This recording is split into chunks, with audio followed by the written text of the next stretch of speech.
So, I've been watching a lot of Ethan Becker lately. The artist, not the knife maker, because when I Google Ethan Becker, a knife maker shows up first. He worked on Voltron, so I take a lot of his criticisms and teachings very seriously.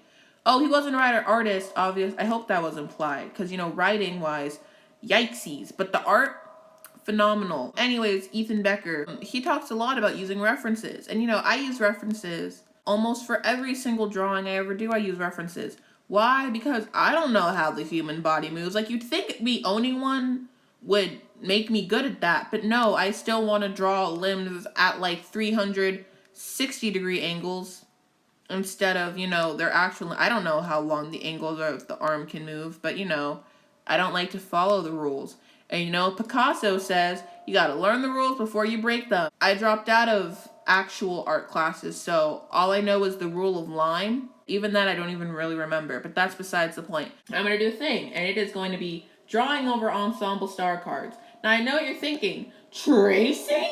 Isn't that an artistic sin? Yes and no. You see, I could go on a rant about it, but I don't feel like it. Literally, there's millions of other artists who have talked about it. You can go look to them.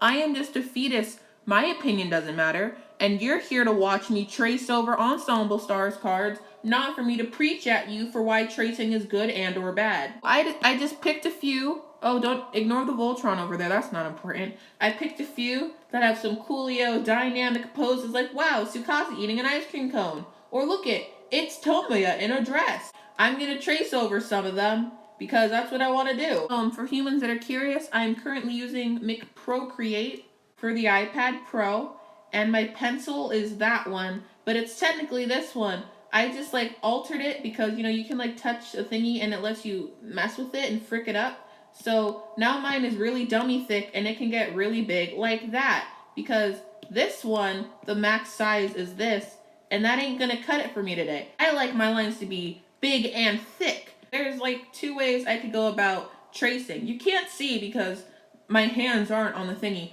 but I put tracing in air quotes. I could literally trace everything here. Spoiler alert, not going to do that. I could also just trace everything on the face and then just draw over it. Or I could go the extra mile. You can draw the structure over here and then you just draw it again. You can see that my eyeballs have a bad case of not being able to draw what I'm looking at. What the heck is wrong with me? I mean, it still looks decent, but it's not that. So I could do that and be an extra good bean learner. But today I just feel like drawing over beans and doing what I want. So that is what I'm going to do today. Most people, they have circles for their heads. Sometimes they do that. I prefer nowadays to use rectangles. Why? I have no idea. Ask my parents. So you got your head, right? Wow, look at that nice little head you got there. Look, it's a nice little box. Who doesn't love having their head in a box? I love having heads in boxes. Then we have the neck. You know what necks are? Cylinders. Dummy thick, fat cylinders. And then your neck's connected to your shoulders. And would you look at that? Shoulders. And your shoulders are connected to your chesty chest. And then you do arm, and your arm goes in there and it comes out because science. And then you have your little stupid wrist and your stupid shoulder over here. And then there's an elbow in here somewhere. Not quite sure. I'm going to just assume there. The back, I have no idea what's happening over here. Who knows? I'm not a professional. I don't know what I'm doing. You see, what I do is I draw a little block, right? You have a little block. Add another block for the thumb. Then you just kind of extend the block. And now you have a thumb. Then you add the stupid appendages. Wow, it's a hand. Give it a broken wrist real quick. Boom! Holy poop sacks! It's a hand! Give it some nails to claw out people's eyeballs with. Boom, you got a hand. Assuming he's running, so his legs are either going skiddly wap bap bap, or they're going skiddly whoop boop skadoosh. Those are not proper diagrams of anything. Oh yeah, ears. Ears are nice. Let's put some ears on this little bean boy. Okay, so now we have a body. Let's see what happens if I take away the photo. Wow, would you look at that? And you see, I did that with the power of tracing. And you see, most people will be like, hey, you should trace real life things. Which, yes. but I don't feel like it right now. The next question is, well, now that we have this body, the heck do we do with it? Let's start by giving them some eyeballs. Them, you say? Why not he? Because I haven't decided who this is gonna be yet. Stop harassing me. Let's make them look over there because I like making people look that direction. Honestly, when you draw so much and like all of your photos are like just staring straight into the camera, you start feeling a little disturbed. Let's make them a little mischievous. Like, oh yeah, I'm gonna glare at you. They're looking at something off in the distance and it's gonna knock your teeth out. Here's a secret. I'm really bad at drawing necks. Necks are just my weakness. I hate necks with a burning passion, and necks hate me, hence why I struggle at drawing them so much. I just did something with the arm. I'm not sure what, but I did something. So we're gonna make them look extra sneaky by giving them a nice arched backety back. Give them a nice head for now, and because I'm so funny and original, we're gonna just give it a little bald spot right there. See, what are they doing with their legs? We'll just give them some sticks. A stick for leg. I don't feel like drawing the other leg right now. They're holding something. What could they be holding, kids? Let's go Google something. Wow, I love this. You know what? Sure, an acorn.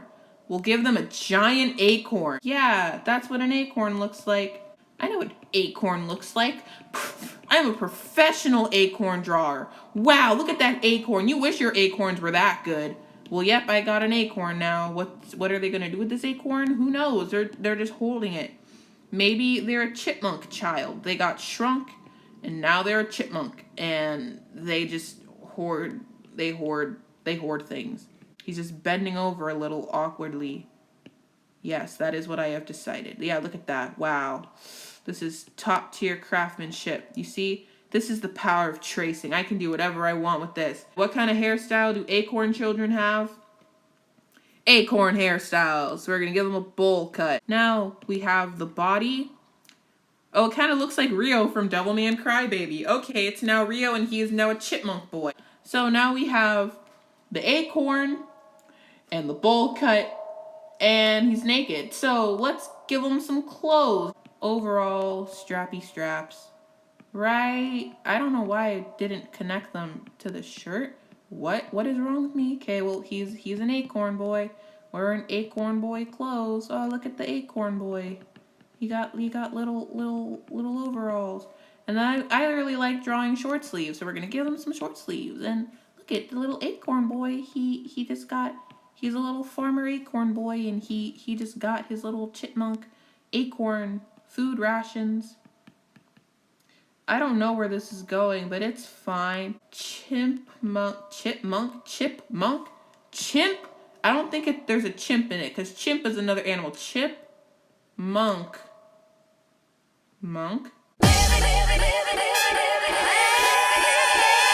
Yes, that is what I have drawn.